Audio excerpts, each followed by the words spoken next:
Hey guys, recently I made a video talking about how I'm a strong conservative in the political compass, being in the blue quadrant and all. But I wanted to make other videos on political quizzes to make sure that I am a conservative and what type I am. So let's get started here. Make sure you're subbed anyway. What is my age? Okay. What is your gender? Male. Okay. Which of these are most important to you? Keeping taxation low and the budget balanced, protecting traditional, cultural, religious, and social values, promoting democracy, trade, and stability around the globe, fighting against immigration, multiculturalism, and political correctness.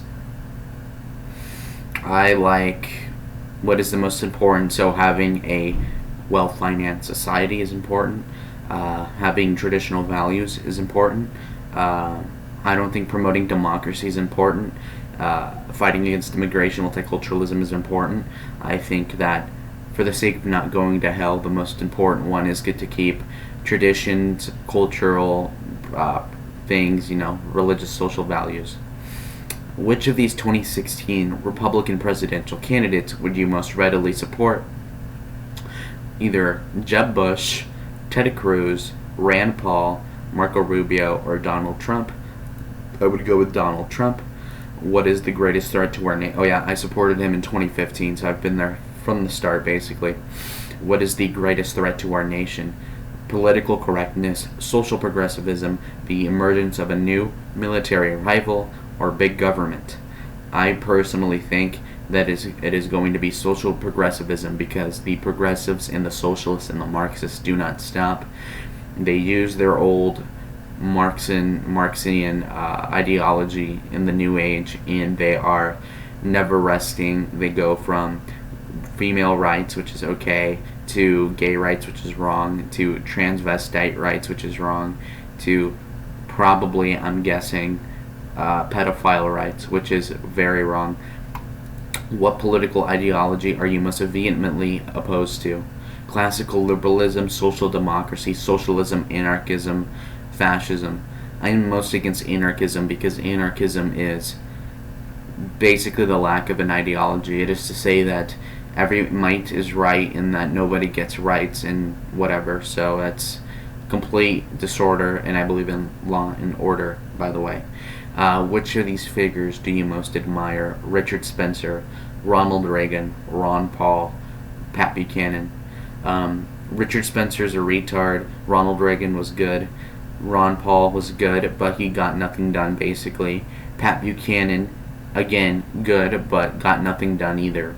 So I think Ronald Reagan was good because he did set up the taxation system in a way that was a lot more pro-liberty, and I do believe that he did some good things regarding social issues, besides the amnesty, which, to be fair, was a deal that was a rip-off by the Democrats, and he negotiated it in good faith. And what do I mean?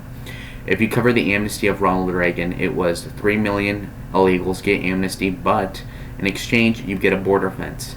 He got the amnesty but not the fence. So the Democrats lied to him, basically, and unfortunately he was baited into that. But yet doesn't mean he was pro-amnesty with no preconditions, because that would be retarded. Also, Pat Buchanan has his own share of blunders when you're talking about losing the primary in 1996, being completely ineffectual in the year 2000, basically souring the view of paleoconservatives to an extent, as well as fracturing the relationship between the paleo-libertarian movement and the paleoconservative movement, as well as being very pro-protectionism, which is misguided. Again, he said he wanted a 10% tariff on literally everything imported here, which is completely ridiculous, right? To save jobs while putting $1 trillion tax on American citizens to keep a small amount of jobs. Completely retarded, and that's undefensible, honestly. Ridiculous. I'm going with Ronald Reagan, who actually got things done here, over Buchanan. Even though I agree more with Buchanan, maybe so. Immigration has an overall negative effect on the nation and should be restricted. I strongly agree with this. National identity and racial identity cannot be separated without becoming a traitor to one or the other. That's stupid. Very dumb. I strongly disagree. Okay, just because you have a national identity of a Mexican doesn't mean that you're betraying the white race or the black race or the Amerindian race. What a stupid question is that? The nation should use military force around the world to promote stability, trade, and democracy. I agree, because it is in our interest that we protect the waterways, that trade is facilitated through our Navy in particular, and hopefully we get paid for it, and hopefully we don't get mired in wars. Legislative morality is a desirable thing for the society to have. This is a very interesting question, and I think that we should go more or less completely with the Constitution on certain cases, and then, the Constitution does not defend the right to an abortion. It does not defend the right to gay marriage or transgender children or whatever you want to call it. But legislating laws based on morality is a slippery slope, I believe, because sure, conservatives could do certain, piecemeal reforms, which is going to be a good thing in the short term, but as soon as the progressives take power through immigration and, among other things, white people trending away from the Republican Party, white suburban women, etc., we're going to have legislated, tranny, LGBT, queer, legislative morality through the Congress and the Senate, and that's not going to be a good thing. So we might as well just stick to the Constitution. So legislative morality, I only barely agree on, because there's a lot of caveats. The government should be decentralized and local as possible. Yes, I strongly agree with this. It's more efficient that way. It is sometimes necessary to place restrictions such as tariffs on free trade. Only sometimes. I think specifically with China and people that do cheat on trade, they should get tariffs, and tariffs are a powerful way to kind of blackmail or to leverage another country to do what we want. As an example, sanctioning things, embargoes, the tariff threat that Trump did on Mexico worked, and he never even put the tariffs on. And also, dismantling the welfare state should be a top priority. I strongly agree we should weaken it as much as possible through uplifting people, I guess. Some races have some desirable qualities which others lack. I only barely agree with this because, yes, there's genetic differences among the races, but again, what are races? What are the definitions? What are the boundaries? And also, it's a stupid way to look at it. As an example, let's say blacks have a lower IQ than East Asians on average. That's not a thing of the virtue of you being a black or an Asian. It is just a correlative fact. So again, that's a correlative thing, not necessarily a racial thing. So, you could be a black in the Congo and be very intelligent, just that it's very unlikely in the current state of affairs, but there's nothing intrinsically that I know of that would prohibit you from being intelligent if you're of a colored race, even though some Wignats would say so. So I only barely agree with this. Women may have careers, but their first duty is to be homemakers, so housewives. Yes, I strongly agree. It is acceptable to ban immigrants of particular religions, cultural, or ethnic group of entering one's nation. I strongly agree because, for example, if we're going to have a constitution that protects the freedom of speech, protecting the rights of certain, women being able to go to the supermarket without a man, stuff like that, I think you should be able to ban Muslims, devout Muslims. I think you should be able to ban Satanists or whatever, people that are against our democracy, that are against our classical liberal values, I suppose, that are enshrined in the Constitution. And, if you have a religious type of people that are coming here that don't believe in the rights of the country and the citizenry of it and are going to vote against that, then they should be banned from the country. So, yes, we should ban people on the basis of that. And people in Quebec have the balls to do it. Why don't we? Our society would be significantly improved if we could just lock up people expressing certain extremist political views. Sure, I do believe in the First Amendment, almost in an absolutist sort of way, even though I do think as well that, just because you're crazy on the internet doesn't mean you should get banned or locked up by the government. But at the same time, if you are having a political ideology that threatens the overthrow of the country, that calls for the murder of people, then yes, you should be probably locked up for it. If you threaten violence, obviously. So if you're an Antifa on the internet and you're saying we're going to, put Trump in the guillotine, or we're going to kill this person, and you have some conspiracy going on, then I do think they should be locked up. But again, you have to be very careful. I do like the sort of like anti-communist Joe McCarthy sentiment, anti-American things, sort of not a spy state, but kind of, weeding out the commies, stuff like that. I do kind of agree with this, but again, very, very, very, very much a sensitive issue with the Constitution and civil liberties. We would be better off if we could just all go back to the good old days. That's a stupid way to think of things, because yes, sure, things were better in terms of, not having open gays on the streets, trannies on the streets, hopefully, but again, what? You're going to go without Twitter, without YouTube, without the internet, TV, whatever. I mean, come on. It's a naive way of thinking of things, and it's rubbing people the wrong way. The amount of social programs in the government is far higher than it should be. Yes, definitely. There's a lot of things that should be cut from the government.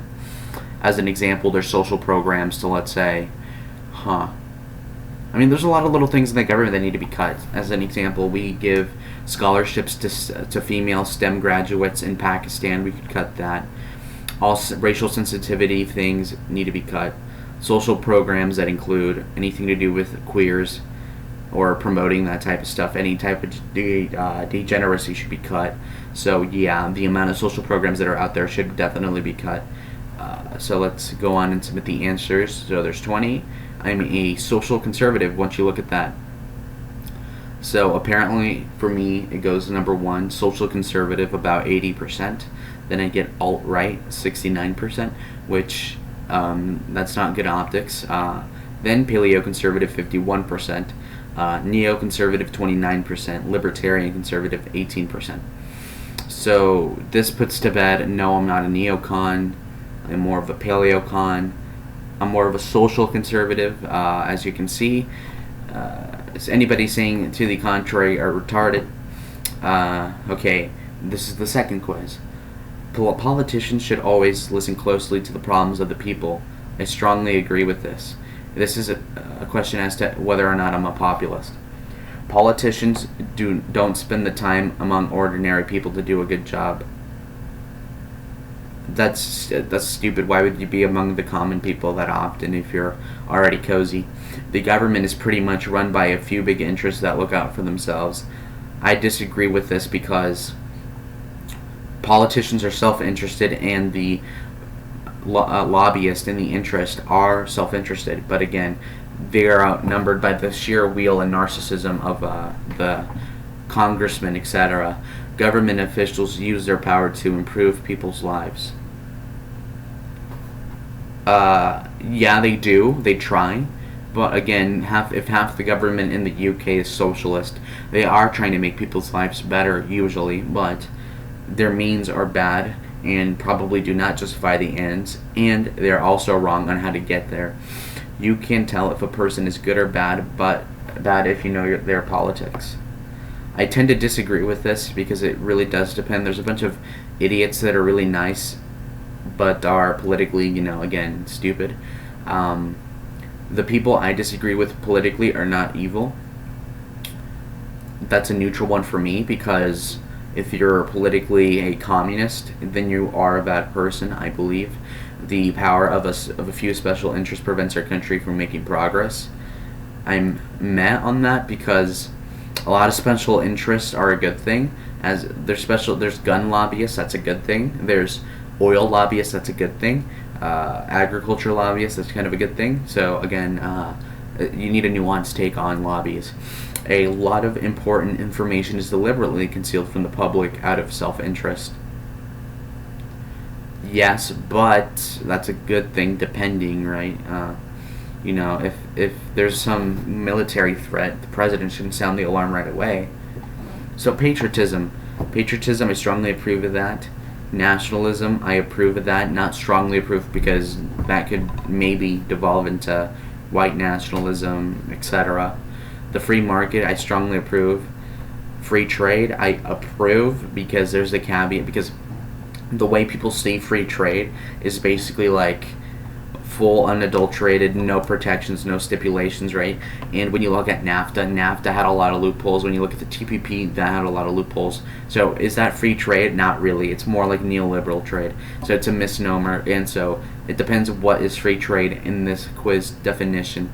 If free trade is an amalgamation of the two things, the two definitions I gave, I would only give a tacit approval. Renewable energy. I approve it. I approve, but strongly approve implies that I'm for replacing fracking with like renewable energy, and I think that's kind of pointless because I don't really care about the environment or climate change in particular. Pollution control, I tend to approve, but again, probably the government takes it too far. Conservatism, I strongly approve of it. Church authority, I tend to disapprove of this because the government should have nothing to do with the church. Left-wing people, I obviously strongly disapprove of. Socialism, I strongly disapprove of. Gay marriage, I strongly disapprove of. Adoption by homosexuals, I strongly disapprove of. I submit my answers, and you're going to see that I am a right-wing populist. Whoop. Guess I'm not a neocon. Anyways, I'm most similar to Viktor Orban, and I'm least similar to Pablo Iglesias, who is a left-wing Spanish party chairman, I guess. So, kind of based on more like Orban. That's kind of a good thing, right? Yeah. Don't you see this? I'm winning. If you see this map, you can see where everybody is. You can see Obama over here. I'm to the right of Obama. I am probably less authoritarian than Orban, but I am the closest to Orban. So, yes, I am a populist, apparently. United States, you look at this, and again, I win again. You are proven wrong. Yeah, so here it is. I am a right-wing populist, apparently. Not too populist, but I do lean that way. I am a social conservative. That is the fact. No disputing it. I'm not a neocon. Anyways, guys, thank you for watching. Subscribe.